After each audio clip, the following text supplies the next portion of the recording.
How to create bundles. Creating a bundle is easy.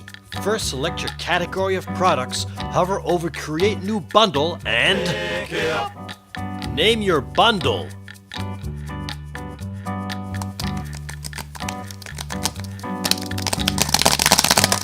Then, add an image. Select your product line, then select your brand. Select the merchandise item, then click here. Add to bundle.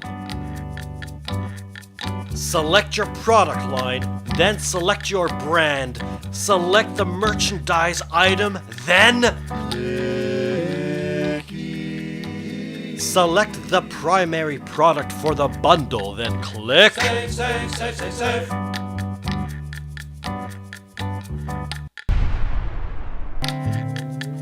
You created a bundle.